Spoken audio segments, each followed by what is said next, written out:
it seems to me that the way that you fortify your faith in being and in life, in your own existence, isn't to try to convince yourself of the existence of a transcendent power that you could believe in the same way that you believe in a set of empirical facts. I don't think that's the right approach.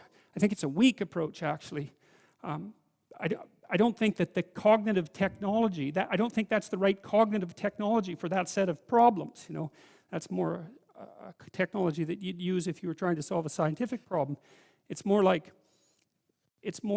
something that needs to be embedded in action rather than in stateable belief. And the way that you fortify your faith in life is to assume the best, something like that, and then to act courageously in relationship to that.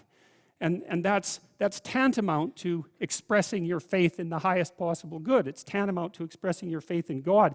And it's not a matter of stating, well, I believe in the existence of a transcendent deity, because in some sense, who cares what you believe? I mean, you might and all that, but that's not the issue. That's not the issue.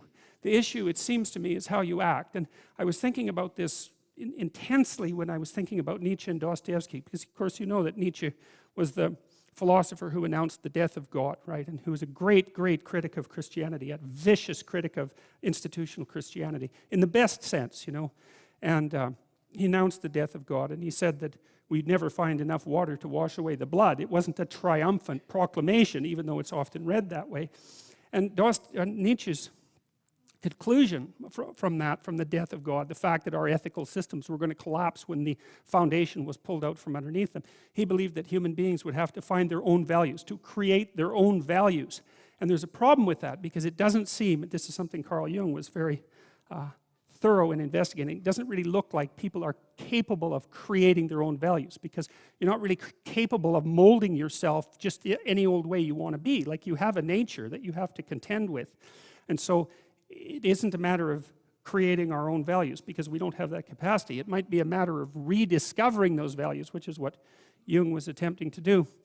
Now, and so I think Nietzsche was actually profoundly wrong in that recommendation. I think he was psychologically wrong. Now, you know, Dostoevsky wrote in many ways in parallel to Nietzsche, and was a great influence on Nietzsche. Their lives parallel each other to a degree that's somewhat miraculous in some sense. It's quite uncanny. Dostoevsky was obviously a literary figure, whereas Nietzsche was a philosopher, a literary philosopher, but still a philosopher. And Dostoevsky wrestled with exactly the same problems that Nietzsche wrestled with. But he did it in a different way. He did it in a literary manner. And he has this great book, The Brothers Karamazov, and in that book, the hero of the book is really Alyosha, who's a monastic novitiate, a very good guy, kind of not an intellect, but a person of great character, you know. But he has a brother, Ivan, who's his older brother, who's a great intellect and a very handsome soldier and a brave man. And like Dostoevsky's villains, Ivan isn't exactly a villain, but that's close enough.